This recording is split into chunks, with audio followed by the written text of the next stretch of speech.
o seu filho recebeu o diagnóstico de autismo e o neuro recomendou uma série de terapias e aí você procurou algumas clínicas e profissionais para ter o orçamento do valor mensal dessas terapias. E você acaba decidindo então que o melhor caminho é a contratação de um plano de saúde. Excelente, mas antes disso você precisa entender 3 situações para contratar um plano de saúde, porque senão esse plano de saúde vai se tornar o seu pior pesadelo em vez de ser uma ferramenta de desenvolvimento para a saúde do seu filho.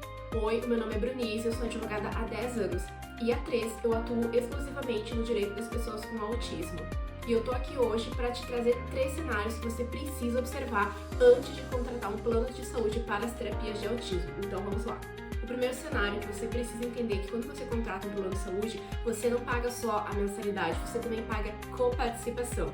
A coparticipação nada mais é do que uma taxa que você paga, você enquanto beneficiário, enquanto usuário do plano, toda vez que utiliza os serviços de saúde, seja uma cirurgia, uma internação, exames ou até mesmo as consultas.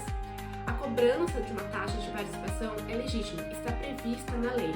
Mas existem situações que no direito nós dizemos que ela se torna excessivamente onerosa para o consumidor, ou seja, fica muito pesado financeiramente para o consumidor pagar essas taxas, e aí elas se tornam abusivas.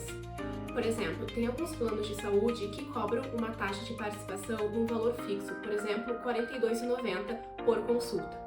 Outros planos de saúde cobram uma porcentagem, por exemplo, 40%, e alguns cobram 66%. Olha isso, você enquanto consumidor paga 2/3 para usar um serviço e o plano de saúde 1/3, mais a mensalidade que você paga.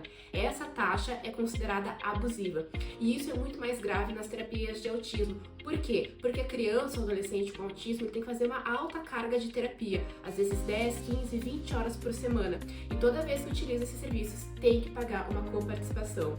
É bastante comum pessoas pagarem R$ 400 de mensalidade, mas estarem pagando R$ 2.000 de coparticipação. E sabe o que acontece? Você tem um plano de saúde, mas deixa de utilizar os serviços porque torna muito pesado financeiramente. E aí a criança com autismo tem que abandonar determinadas terapias. Isso é considerado abusivo. Minha recomendação, peça para o comercial que está ali atendendo que traga informações bem claras sobre a coparticipação. Muitos planos de saúde têm uma tabela que discrimina exatamente o valor cobrado por cada tipo de serviço, seja um valor exato ou uma porcentagem. O segundo cenário que você precisa entender é o período de carência. A carência é um lapso de tempo em que você, consumidor, precisa aguardar para começar a utilizar os serviços de saúde. Ou seja, depois que você assina o contrato, tem um período de espera e depois você pode começar a utilizar esses serviços. O período de carência ele é legítimo, está previsto na lei. Contudo, para proteger o consumidor, a lei fixou um teto máximo do tempo de espera para utilizar esses serviços. Mas atenção aqui num ponto. Existem muitos planos de saúde que consideram o autismo uma doença pré-existente. E sabe o que acontece? Para a doença pré-existente, o período de carência é 24 meses. Ou seja, você assina um contrato, paga a mensalidade durante 24 meses, durante 2 anos, e só depois disso pode começar a utilizar os serviços de terapia para autismo. Isso é ilegal, porque a justiça já disse, transtorno do espectro autista é uma deficiência e não uma doença pré-existente. O que em números isso significa? Significa que a pessoa com autismo, ela vai esperar no máximo 6 meses. Esse é o período máximo previsto na lei. Se você encontrou um plano de saúde que colocou apenas 30 ou 60 dias de carência, excelente. Mas o que eu quero aqui é que você fique atento para não cair nessa mentira de que autismo é doença pré-existente. Então peça essa informação na hora de começar a negociação com a operadora de saúde. O terceiro cenário é entender a rede credenciada, ou seja, os profissionais e clínicas que estão conveniadas a esse plano de saúde e que você vai utilizar os serviços.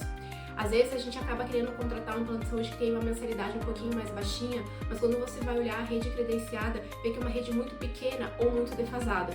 Ou ainda pior, não existe na localidade onde você mora. E aí isso acaba trazendo um problema, às vezes tem que viajar para outra cidade ou tem que atravessar a cidade para poder ter acesso a esses serviços. Minha recomendação, peça o guia de rede credenciada desse plano de saúde para você ter uma ideia de quem são as clínicas e profissionais que prestam o serviço através do convênio, para saber se existe na região onde você mora. Para quem tem um filho com autismo sabe que muitas vezes um grande deslocamento se torna um problema. A criança fica desregulada e quando chega para o atendimento não consegue se concentrar.